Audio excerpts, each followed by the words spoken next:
الحمد لله رب العالمين الرحمن الرحيم مالك يوم الدين إياك نعبد وإياك نستعين اهدنا الصراط المستقيم صراط الذين أنعمت عليهم غير المغضوب عليهم ولا الضالين. الحمد لله الذي أنزل على عبده الكتاب ولم يجعل له عوجا قيما لينذر بأسا شديدا من لدنه ويبشر المؤمنين الذين يعملون الصالحات أن لهم أجرا حسنا ماكثين فيه أبدا وينذر الذين قالوا اتخذ الله ولدا ما لهم به من علم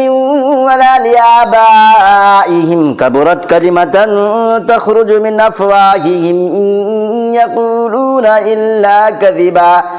فلعلك باخع نفسك على آثارهم إن لم يؤمنوا بهذا الحديث أسفا إنا جعلنا ما على الأرض زينة لها لنبلوهم أيهم أحسن عملا وإنا لجاعلون ما عليها صعيدا جرزا أم حسبت أن أصحاب الكهف والرقيم كانوا من آياتنا عجبا إذ أوى الفتية إلى الكهف فقالوا ربنا آتنا من لدنك رحمة وهيئ لنا من أمرنا رشدا فضربنا على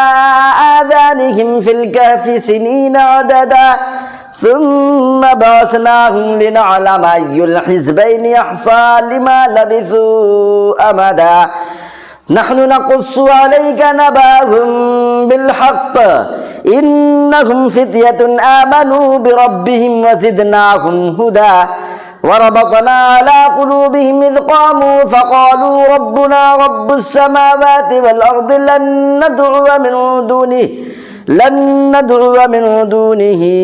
إلها لقد قلنا إذا شططا هؤلاء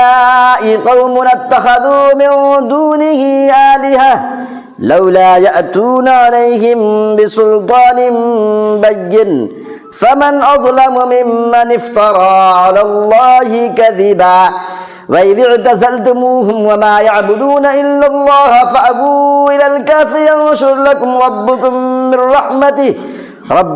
من رحمته ويهيئ لكم من أمركم مرفقا وترى الشمس إذا طلعت تزاور عن كهفهم ذات اليمين وإذا غربت تقرضهم ذات الشمال وهم في فجوة منه ذلك من آيات الله من يهد الله فهو المهتد ومن يضلل فلن تجد له وليا مرشدا. الله أكبر.